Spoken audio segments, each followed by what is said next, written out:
जो है संतोष का फल। संतोष नियम का पालन करने से हमें किस फल की प्राप्ति होती है, इसके बारे में महर्षि पतंजलि बताए हैं 42वें सूत्र में। तो सूत्र में कहते हैं 42वें सूत्र में महर्षि पतंजलि कि संतोषाद नुत्तम सुख लाभ, यानी कि कह रहे हैं कि संतोषाद का जो अर्थ उन्होंने कहा है कि संतोष का पालन करने से साधक को, ठीक है, अनुत्तम सुख लाभ, सर्वोत्तम सुख की प्राप्ति होती है।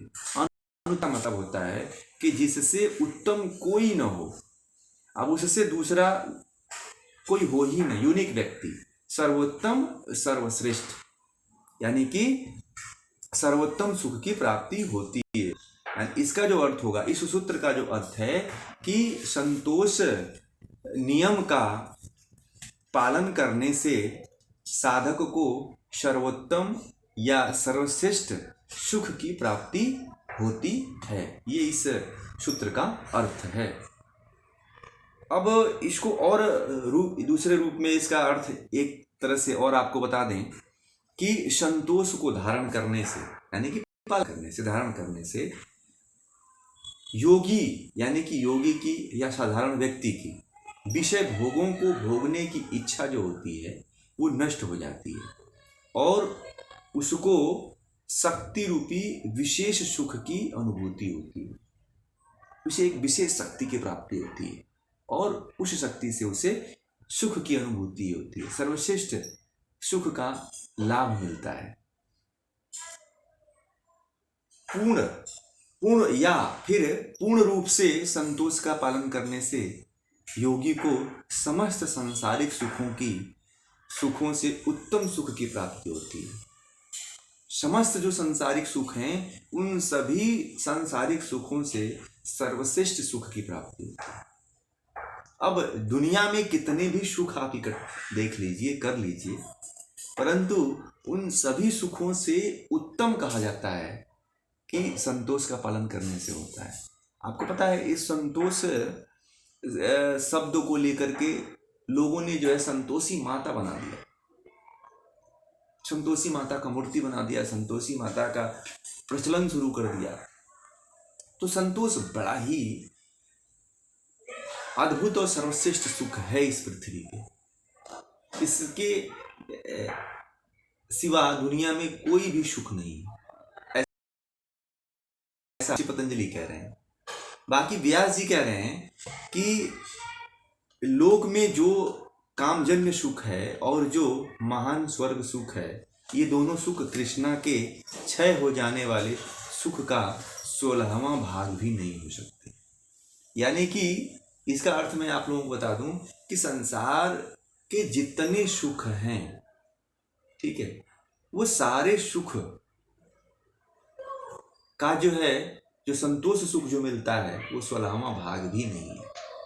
कह रहे हैं कि जो दुनिया के समस्त सुख को ले लीजिए और संतोष के सुख को ले लीजिए, तो संतोष का जो सुख है वो 16वें सुख से भी ज्यादा, इससे भी विशाल सुख की प्राप्ति होती है, उत्तम सुख की प्राप्ति होती है। अब ऐसा बताइए, सभी सुखों को गौण रख दिया, सभी सुखों को एक तरफ कर दिया, सबको एक जगह छांट के अलग कर दिया और कहा कि ये जो संतोष का सुख है वो दुनिया का सबसे बड़ा सुख है, इसके सिवा दुनिया में कोई सुख हो ही नहीं सकता है। इसलिए नहीं हो सकता है कि होता क्या है कि जो आम इंसान होता है, जो साधक होता है, जो योगी होता है, वो उसके अंदर ये भाव बन जाता है कि जो हमारे पास सुख है, जो वस्तु है, उसी वस्तु कर लेना है, उसी वस्तु में अपने आप को सीमित करना, और फिर जो रहता है, जो वस्तु आपके पास है, उसी वस्तु में जो भी आप मेहनत करते हैं, जो भी आप कमाते हैं, उस कमाए हुए रुपए पैसे में ही अपने आप को संतुष्ट कर लेते हैं। बस मुझे दुनिया का कोई सुख नहीं चाहिए, जो भगवान ने दिया है यही मेरे लिए जो है सबसे उत्तम है। तो देखिए, फिर व्यक्ति के अंदर कभी लालच नहीं उत्पन्न होता है, फिर व्यक्ति के अंदर कभी भोग करने की इच्छा नहीं उत्पन्न होती है। जो रहता है, जी जैसा रहता है, जिसमें रहता है, फिर उसकी जो इच्छा रहती है वो बहुत से अन्य विषयों की तरफ नहीं दौड़ती है। और जिसकी जो है भोगने की ज़्यादा इच्छा रहती है वो उसके अंदर कभी संतोष नहीं होता है। जैसे आजकल देखिए, लोग एक स्त्री से शादी करके उसमें संतुष्ट नहीं रहते हैं, 50 जगह दौड़ लगाते रहते हैं। थोड़ा सा धन कमा करके जितना कमाते हैं उसमें संतुष्ट नहीं रहते हैं, फिर दौड़ लगाते रहते हैं। अब बताइए कि अंबानी के पास इतना पैसा है, फिर भी वो पैसे से पैसा कमाने के लिए दौड़ लगा रहा है कि मुझसे कोई आगे ना जा पाए, दुनिया में मैं सबसे ऊपर चला जाऊं। तो ये क्या है? ये तृष्णा है कि तृष्णा कभी समाप्त नहीं हो रही है। जिसके अंदर तृष्णा, जो व्यक्ति तृष्णा रहित हो जाता है, जो वही व्यक्ति जो है सुख का अनुभव करता है। जो तृष्णा से भरा हुआ है, जो तृष्णा जिसके अंदर भरी पड़ी है, वो बार बार विषय को भोगने का सुख लेगा और बार बार दौड़ लगाएगा। वो बार बार वो कर्म करेगा।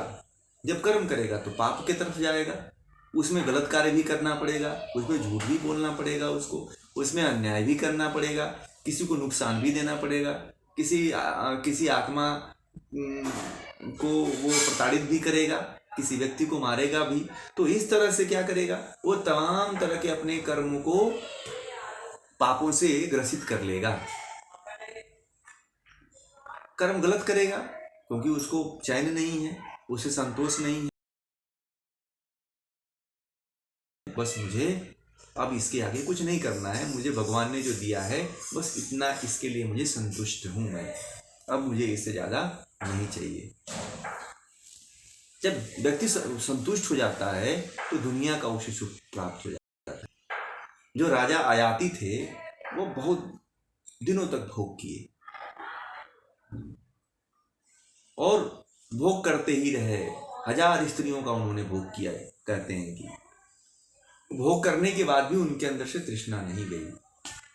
तो अपने पुत्र को कहते हैं कि देखो, मैं तो बुजुर्ग हो गया और इनको भोगते भोगते मेरी तृष्णा नहीं मरी, मुझे संतोष नहीं हुआ। राजा आयाती जो है बहुत दिनों तक हजारों रानियों से जो है, हजारों औरतों से जो है उन्होंने सुख भोग किया, हजारों राजपाट का भोग किया, करोड़ों अरबों रुपए खर्च किया, जो सोने हैं, हीरे हैं, जवाहरात हैं, धन दौलत का उन्होंने ऐश भोग किया, परंतु उनके अंदर तृष्णा नहीं गई। जब बुजुर्ग हो गए तो अपने पुत्र पुरूरवा से कहते हैं कि देखो पुत्र, मैंने जो है बहुत भोगों को भोगा परंतु मेरे अंदर से तृष्णा नहीं गई। इसीलिए देखिए, आपको उदाहरण लेना चाहिए कि जो बहुत बड़े बड़े जो भोगी रहे हुए हैं, भोगों को जितना आप भोगेंगे उतना ही आप उसमें लिप्त होते चले जाएंगे। जैसे आग जल रही है, उसमें घी डालने से आग और बढ़ती है, वैसे ही भोगों को आप जितना भोगते चले जाओ, जितना उसमें आप लिप्त होते चले जाओगे, उतना ही आप उसमें फंसते चले जाओगे, उतना ही आप उसे फंसोगे उसमें। कभी उससे आप छूट नहीं सकते। ये आज का नहीं, शाश्वत सत्य है ये। आप देखिए, कोई भोगी व्यक्ति है तो एक जगह भोगता है, फिर दूसरी जगह जाएगा, फिर तीसरी जगह जाएगा। महात्मा गांधी को देख लीजिए, वो एक जगह उनका शादी हो गया था, उनका विवाह हो गया था, फिर भी जो है वो वैश्या तक भी पहुंच गए थे। तो विषयों को भोगने में व्यक्ति जो है क्या करता है? जितना भोगता है उतना वो आगे बढ़ता जाता है। एक को भोगता है तो फिर दूसरे के यहाँ जाने की कोशिश करता है। थोड़ा सा उसके पास धन है तो सोचता है कि चलो मैं अभी आज चाट खा लूँ, तो चाट की दुकान पे जाता है। चाट खाता है तो सोचता है कि मैं चलूँ थोड़ा बड़े होटल में, तो फिर उस होटल में जाता है। फिर उस होटल में वो मज़ा ले लेता है भोजन का, तो फिर सोचता है कि 5 स्टार होटल में जाए, तो वहाँ पे जाकर के भोजन का आनंद ले लेता है। तो उसकी तृष्णा बढ़ती चली जाती है। फिर सोचता है कि मैं 5 स्टार होटल में जा करके जो है भोग करूँ, तो फिर वो 5 स्टार होटलों में जाता है। इस तरह से उसकी जो तृष्णा होती है वो दिन प्रतिदिन बढ़ती चली जाती है, कभी कम नहीं होती है, क्योंकि उसके अंदर संतोष नहीं होता है। संतोष का न होना, संतोष तृष्णा का बढ़ना है। जिसके अंदर संतोष हो गया उसके अंदर की तृष्णा नष्ट हो जाती है। और जब तृष्णा नष्ट हो जाती है तो विषय जो विषय होते हैं वो विषय भी नष्ट हो जाते हैं, विषयों के प्रति जो है उसकी आसक्ति खत्म हो जाती है। और जब आसक्ति खत्म हो जाती है तो व्यक्ति जो है किधर जाता है, परमात्मा की तरफ जाता है, फिर मोक्ष का साधन करने लगता है, फिर वो योगाभ्यास करने लगता है, योग के साधनों का पालन करने लगता है। जिसके अंदर संतोष नहीं है वो पालन नहीं करता, जिसके अंदर संतोष आ गया वही व्यक्ति योग को साध सकता है, जिसके अंदर संतोष नहीं आया है वह योग को नहीं साध सकता है। योग को साधने के लिए जो है क्या करना चाहिए, संतोष का पालन अति आवश्यक है। आप संतोष का पालन नहीं करते हो तो कभी योग को साध नहीं पाओगे आप। इसलिए जीवन में सबसे पहले जो है संतोष का पालन करें। इसलिए कहा जाता है कि यम नियमों का पालन करो आप। यम नियमों के पालन से सब कुछ प्राप्त हो जाता है जो आपको चाहिए, जिसकी आप दौड़ में लगे रहते हो, जिसके लिए आप ललायित रहते हो कि मुझे ये मिल जाए, मुझे वो मिल जाए, मुझे यहाँ मैं चला जाऊँ, मैं वहाँ चला जाऊँ, मुझे ये गुरु मिल जाए, मुझे ऐसी शक्ति मिल जाए, मैं योगी बन जाऊँ। वो सारी शक्तियाँ जो है इस यम नियमों के पालन में निहित है, परंतु लोग समझते नहीं इस बात को। यम नियम का पालन कोई करता नहीं है, यम नियम का साधन कोई करता ही नहीं है। पहले ही जो आसन में पहुंच जाता है, पहले ही प्राणायाम करने लगता है और समाधि में जाने की कोशिश करता है। ये जो असंभव बातें लगती हैं, जिसके अंदर यम नियम धारण करने की क्षमता नहीं है, नहीं धारण कर सकता, वो योग को कभी भी नहीं प्राप्त कर पाएगा। जितने लोग इस समय योग की डिग्रियां ले रखे हैं, जितने लोग इस समय योग की डिग्रियां ले रहे हैं, वो समझिए कि अंधेरे में तीर चला रहे हैं। क्यों? क्योंकि उनके जीवन में यम नियम का लेस मात्र भी कहीं उपयोग नहीं है, लेस मात्र भी कहीं वो उसका साधन नहीं करते हैं। जो साधन करता है वही पहुंच पाएगा और योग को सिद्ध कर पाएगा, योग को प्राप्त होगा। जो साधन नहीं करता यम नियम का, वो ये सोचता है कि मैं जो है योगी हो जाऊंगा, मैं जो है योगी बन करके इस समय का सबसे बड़ा चमत्कारिक हो जाऊंगा, मैं ज्ञानी बन जाऊंगा। तो ये उसकी मूर्खता है। जब तक किसी को सैद्धांतिक ज्ञान नहीं होता है, जब तक किसी को योग के वास्तविक स्वरूप का ज्ञान नहीं होता है, वो कभी योगी नहीं हो सकता है। योगी बनने के लिए जो है यम नियमों का पूरी दृढ़ता के साथ पालन होना जरूरी है।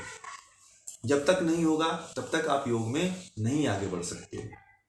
इसलिए सबसे जो सुख है, सबसे बड़ा जो दुख का कारण है, जो तृष्णा है, वो तृष्णा को आप दूर करिए और दूर करके दुखों से बचिए। जब दुख से बचेंगे तभी आप सुख का अनुभव कर पाएंगे। दुख से बचने का साधन यही है कि यम नियम का पालन करिए। यम नियम का पालन नहीं करेंगे तो तृष्णा बढ़ेगी, तृष्णा बढ़ेगी तो दुख होगा। दुख कैसे होता है? जैसे मान लीजिए कोई व्यक्ति किसी चीज को प्राप्त करने की कोशिश कर रहा है, वो वस्तु उसको नहीं मिली, जब उसको होती है तो क्या करता है? फिर कुकर्म करने लगता है, काम आता है, कुकर्म करने लगता है। जब कुकर्म करता है तो फिर उसे क्या होता है? दुख उत्पन्न होता है। और जब दुख होता है तब उसे याद आती है कि मैं कहाँ फंस गया। तो दुख से बचने के लिए सबसे पहले अपने जीवन में यम नियम को धारण करें। जब तक यम नियमों को आप धारण नहीं करेंगे तब तक आप जो है संतोष का फल नहीं प्राप्त कर पाएंगे, तब तक आप मोक्ष की तरफ नहीं बढ़ पाएंगे। ये जो यम नियम है मोक्ष को साधने का एक साधन है, मोक्ष तक पहुंचने का एक बहुत बड़ा साधन है। एक निम्न कोटि का व्यक्ति है, जो एकदम निकृष्ट कोटि का व्यक्ति है, वो भी इसको अगर साधता है तो वो भी पहुंच सकता है। जो नहीं साधता है वो नहीं पहुंच सकता है। बिना साधे हुए कोई भी जो होता है वो नहीं पहुंच सकता है। ये कहे कि मैं आसन कर लूं, तो आसन करने वाले, क्रियाएं करने वाले बहुत लोग हैं। आप जिम्नास्टिक को देख लीजिए, जो खेल में है उनको देख लीजिए, जो फिजिकल जो उसके जो शिक्षक हैं उनको देख लीजिए, वो कहीं कोई नहीं पहुंचता है। इसलिए नहीं पहुंचता है कि उसमें जो है आचार नहीं है, उसमें नियम नहीं है, उसमें यम नहीं है, इसलिए वो वहीं का वहीं रहता है जीवन पर्यंत। उसका जीवन जैसे जन्म लेता है वैसे ही अपने शरीर को लेकर मर जाता है। अपने आत्मा को लेके मर जाता है, शरीर यहीं छोड़ जाता है। तो ऐसा हमें मृत्यु नहीं चाहिए, ऐसा हमें जीवन नहीं चाहिए।